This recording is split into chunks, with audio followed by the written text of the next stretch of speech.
अस्सलाम वालेकुम dear students. Computer graphics की आज की इस वीडियो में हम लोग डिस्कस करेंगे रास्टराइजेशन के कॉन्सेप्ट को। रास्टराइजेशन क्या होता है? बेसिकली हम लोगों ने कंप्यूटर के अंदर कंप्यूटर ग्राफिक्स के अंदर हमने 3 कोर प्रोसेस डिस्कस किए थे, जिसमें नंबर 1 पे था हमारे पास मॉडलिंग, जिसमें हम लोग जस्ट ऑब्जेक्ट्स को क्रिएट करते हैं with the help of mathematical formulas. Modelling के बाद हम लोग चलते हैं नेक्स्ट स्टेप के ऊपर, जिसमें हम लोग करते हैं रेंडरिंग, जिसमें हम लोग एक 3D ऑब्जेक्ट को किसमें कन्वर्ट करते हैं, एक 2D शेप की इमेज के अंदर कन्वर्ट किया जाता है एंड देन उसको एनिमेट किया जाता है। यानी कि थर्ड कोर प्रोसेस कौन सा था? एनिमेशन। अब मॉडलिंग से जब हम रेंडरिंग पे आते हैं तो रेंडरिंग बेसिकली जो है समझ लीजिए एक तरह की रास्टराइजेशन है। बस फर्क ये रेंडरिंग एक ब्रॉडर कॉन्सेप्ट है ना। रेंडरिंग के अंदर हम लोग एक एक कॉन्सेप्ट यूज करते हैं रेंडरिंग के अंदर, जिसका नाम होता है रास्टराइजेशन। यानी कि वैसे तो रेंडरिंग के अंदर और भी बहुत सारे काम, बहुत सारे टास्क परफॉर्म किए जाते हैं, वो हम लोग सारे अपने रेंडरिंग के वीडियो के अंदर डिस्कस कर चुके हैं, लेकिन उन तमाम फंक्शंस के साथ रेंडरिंग के अंदर एक फंक्शन जो परफॉर्म होता है, एक जो टास्क परफॉर्म होता है, that is called as rasterization. Rasterization होता क्या है? It is the process of converting the geometric shapes. Like geometric shapes में क्या क्या आ जाएगा? जैसे कि आपके पास कोई लाइन है, लेट्स से कोई सर्कल है आपके पास, तो इन तमाम चीजों को कन्वर्ट करना है हमने किसके अंदर? पिक्सेल्स की फॉर्म में कन्वर्ट करना है। एक्चुअली ये होता है कि ये जो लाइंस और सर्कल्स होते हैं ना, ये बेसिकली ये कॉन्सेप्ट निकला कहां से है? ये आपके सारे वेक्टर ग्राफिक्स होते हैं। अगर मैं बात करूं, दीज आर द वेक्टर्स। तो वेक्टर ग्राफिक्स को रास्टर ग्राफिक्स में कन्वर्ट करने का जो नाम होता है, that is called as rasterisation.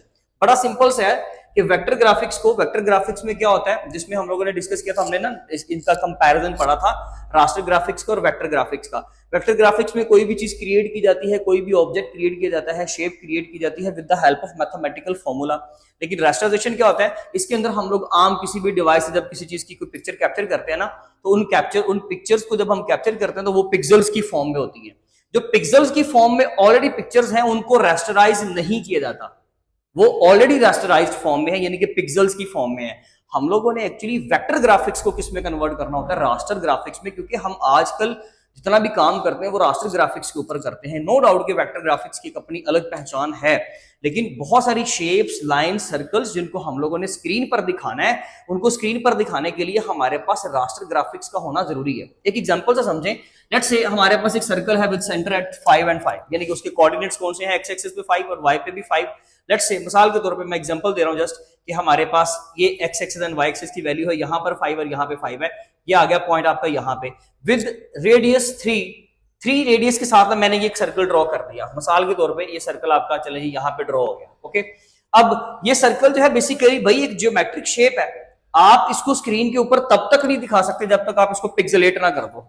इसकी पिक्सेलेटेड फॉर्म जो है, यानी कि इसकी जब पिक्सेलेशन कर लोगे, जब आप इसको पिक्सेल्स में कन्वर्ट कर लोगे, तब ये स्क्रीन पर दिखाया जा सकता है। दैट्स व्हाई हमें वेक्टर ग्राफिक्स को, इन शेप्स को किस में कन्वर्ट करना पड़ता है? रास्टर ग्राफिक्स में। That process is called as rasterization. तो सर अगर लेट्स से तो कहता है कि अगर हमें रास्टर ग्राफिक्स को अगेन वेक्टर्स में जाके वापस लेके जाना है, तो that is called as वेक्टराइजेशन।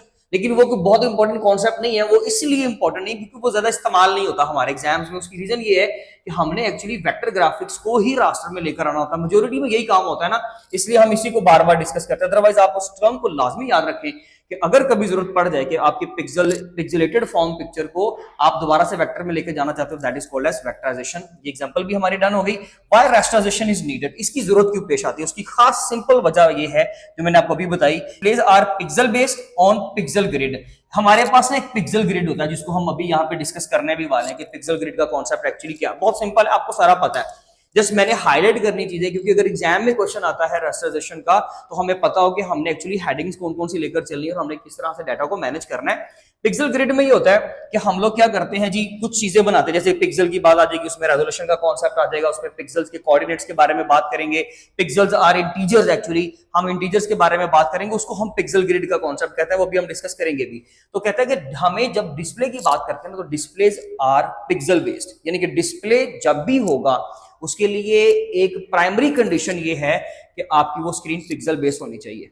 It means that कि आप ज्योमेट्रिक शेप्स को स्क्रीन के ऊपर, आम प्लेटफॉर्म्स के ऊपर आप लोग स्क्रीन पर नहीं दिखा सकते डिस्प्ले से पहले। लेट्स से ये एक पूरा कॉन्सेप्ट है, मैं अभी आपको ये सारी पाइपलाइन समझाता हूं। यहां पर आपने एक चीज 3D ऑब्जेक्ट को ना यहां पे आपने डिस्प्ले करवाना है, तो उससे पहले आपको पहले क्या करना पड़ेगा? रास्टराइजेशन देन वो पिक्सल्स में कन्वर्ट होगा एंड देन ही वो चीज डिस्प्ले करवाई जा सकती है। एक चीज को समझ लीजिए, दिमाग में डाल लीजिए कि अगर आपने स्क्रीन पर कोई चीज दिखानी है तो उसको लाजमी तौर पर पहले पिक्सल्स में कन्वर्ट करना पड़ेगा, अदरवाइज आप उसको स्क्रीन पर डिस्प्ले नहीं करवा सकते।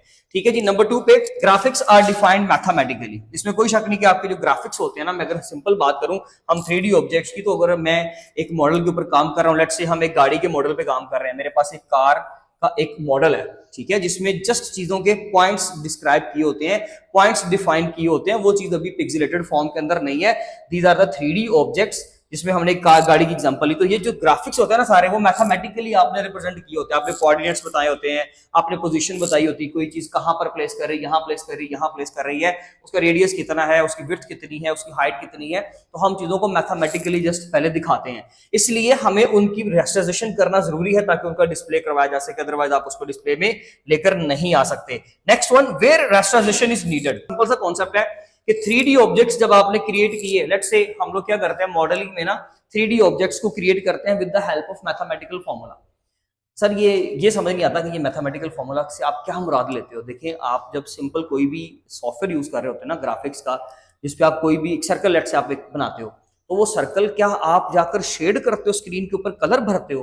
नो, वो कौन करता है? वो रेस्टराइजेशन करता है। आप वो काम नहीं करते। आप मैथमेटिकल फॉर्मूला सर जस्ट एक बताओगे कि भाई आपके पास ना ये एक कंप्यूटर की स्क्रीन है, उसमें आपने एक्स एक्सिस और वाई एक्सिस की वैल्यूज, तो ऑब्वियसली भैया 2D प्लेन है ना, तो उसमें एक्स एक्सिस और वाई एक्सिस है, ठीक है जी।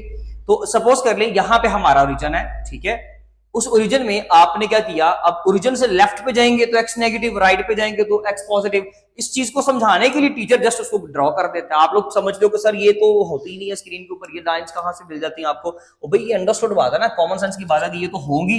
ओरिजिन अगर सेंटर में है तो बाकी ये नेगेटिव एक्स एक्सिस, ये पॉजिटिव वाई एक्सिस, ये नेगेटिव वाई एक्सिस। अब आपने ना किसी चीज को, किसी पॉइंट को लोकेट करना है। लेट्स से ये मैं स्केल ड्रॉ कर देता हूँ, ये 1, ये 2, ये 3, ये 4, एग्जांपल दे रहा हूँ, इतने थोड़े थोड़े ना होंगे, मिलियंस ऑफ पिक्सल्स होते हैं, तो जाहिर है इसलिए उसके अकॉर्डिंगली स्केल होगा। लेकिन चले आपको समझाने के लिए लेट्स से जी मैंने ये कुछ चीजें ना मार्क कर दी।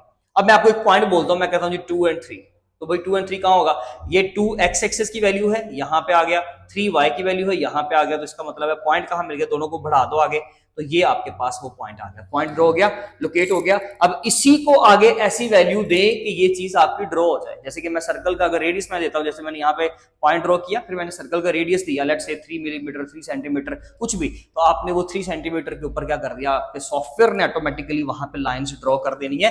भाई वो जो शेप है सर्कल, वो पिक्सल्स के ऊपर कैसे शो हो गया? वो जो लाइन आपको शो हुई है, हाउ इज इट पॉसिबल, कैसे शो हो सकती है? वो सर्कल है और आपकी स्क्रीन के ऊपर बिल्कुल स्ट्रेट लाइन में पिक्सल्स हैं, और बिल्कुल इसी तरह से स्ट्रेट लाइन में, वर्टिकल में और हॉरिजॉन्टल में सिर्फ पिक्सल्स हैं, वहां पे सर्कुलर तो कुछ भी नहीं है।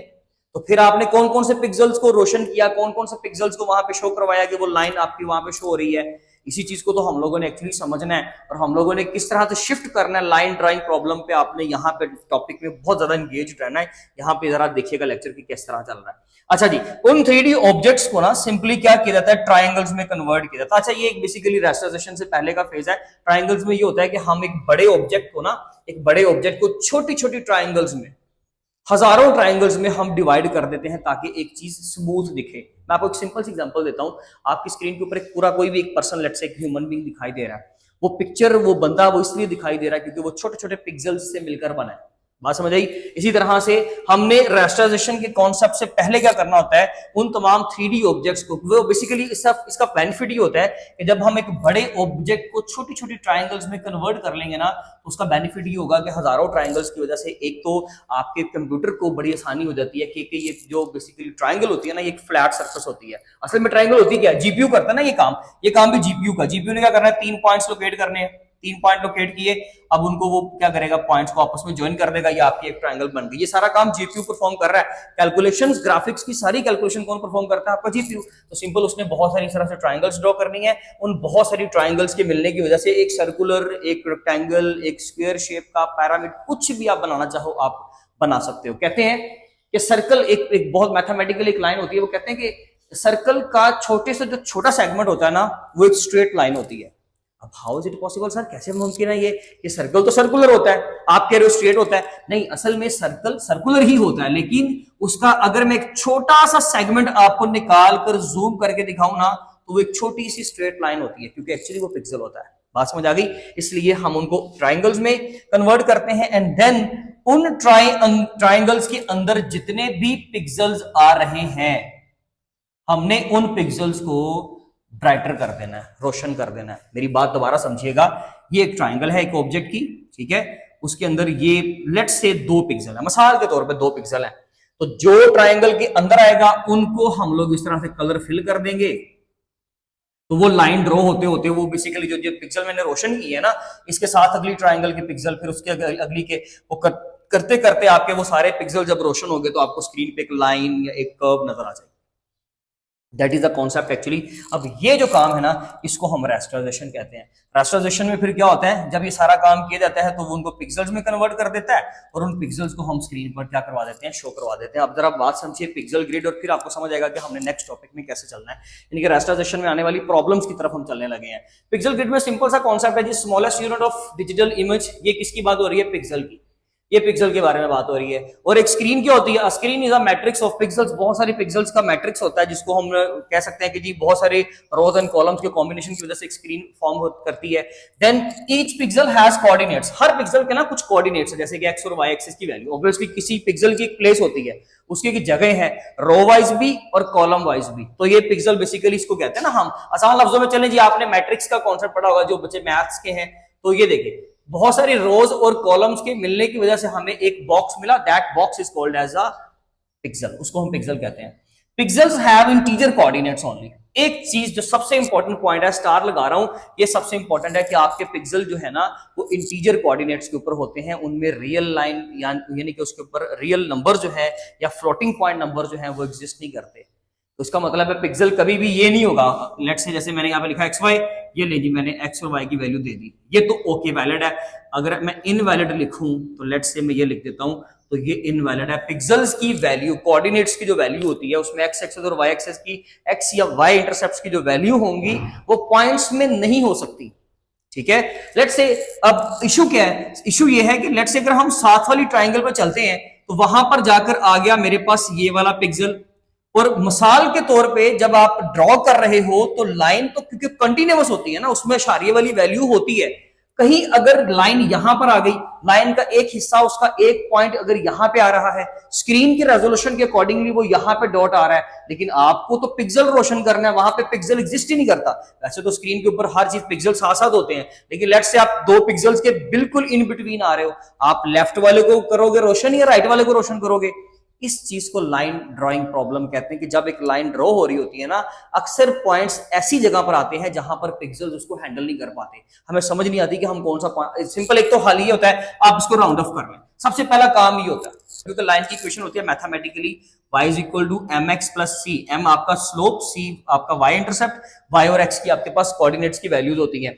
अब y is equal to M X plus C में लेट्स से अगर कभी हमारे पास कोई भी पॉइंट ऐसा आता है, जब हम x और y कोऑर्डिनेट्स की बात करते हैं, मैं स्लोप की बात करता हूं, स्लोप में 2.5 आ गया, मैं जब इसको सोल्यूशन सोल्व करूंगा ना तो मेरे पास लेट्स से कभी कोई जो कोऑर्डिनेट फाइनल कोऑर्डिनेट मुझे मिलता है किसी भी लाइन के अंदर, ये सारी इक्वेशन हल करने के बाद तो वो मुझे मिलता है इस तरह से। अब मैं कौन सा पिक्सल ड्रॉ करूं, 0.5 पे राइट वाला या 0.5 से लेफ्ट वाला, मैं इसको राउंड ऑफ करूं, 3 को 4 कर दूं या इसको 2 पर ले आऊं, सॉरी 3 पर ले आऊं, क्या करूं। तो इसलिए ऐसे मसलों को या इस तरह की जब प्रॉब्लम्स आती हैं कि जब आपके पास लाइन ठीक से ड्रॉ नहीं हो पाती, किस वजह से, अशारिये वाली वैल्यू की वजह से या कोऑर्डिनेट्स में अशारिये वाली वैल्यू के आ जाने की वजह से, क्योंकि जब आप मैथमेटिकली सोल्व कर रहे हो, मेरा पॉइंट समझने की कोशिश कीजिएगा, मैं जब तक क्लियर नहीं कर पाऊंगा मेरी कोशिश होगी मैं आपको अगेन एंड अगेन बताता रहूं। y is equal to M X plus C में जब आप इस इक्वेशन को सोल्व करोगे और कभी अगर आपके पास ऐसा हुआ कि आंसर में आपके पास अशारिये वाली वैल्यू आ गई, आपके पास कोऑर्डिनेट में अशारिये वाली वैल्यू आ गई, तो अब आप उसको सोल्व कैसे करोगे, अब आप उस पिक्सल को लोकेट कैसे करोगे, अशारिये वाला पिक्सल एग्जिस्ट ही नहीं करता आपके पास, या तो पिक्सल नंबर 3 है, पिक्सल नंबर 2 है, पिक्सल नंबर 4 है, उसमें 2.5 नहीं है, उसमें 3.5 नहीं है, तो वो जब लाइन में 3.5 आ रहा है या y की वैल्यू 2.5 आ रही है, वो आप कहां पे लोकेट करोगे। इस प्रॉब्लम को कहते हैं, जब हम ठीक से लाइन कर्व ड्रॉ नहीं कर पाएंगे, कर्व ड्रॉ नहीं कर पाएंगे, उसको बोलते हैं लाइन ड्राइंग प्रॉब्लम। और उसके सोल्यूशन के तौर पे वी हैव 3 डिफरेंट सॉल्यूशंस। उसके लिए हम ये 3 मेजर एल्गोरिदम्स को यूज करते हैं, डीडीए डिजिटल डिफरेंशियल एनालाइजर, और उसके अलावा ब्रेजनहैम लाइन एल्गोरिदम है, बहुत इंपॉर्टेंट मेथड है ये, और इसके अलावा मिड पॉइंट सर्कल एल्गोरिदम है। इन 3 एल्गोरिदम्स को इंशाल्लाह अपनी नेक्स्ट वीडियोस के अंदर कवर करेंगे। आप इसका स्क्रीनशॉट ले, अगर आपका कोई क्वेश्चन हो तो आप लाजमी तौर पर कमेंट सेक्शन में पूछेगा, इंशाल्लाह आपको रिस्पॉन्स बैक किया जाएगा। मिलेंगे अपनी नेक्स्ट वीडियो में, तब तक अपना बहुत ख्याल रखें। थैंक यू सो मच, अल्लाह हाफिज़।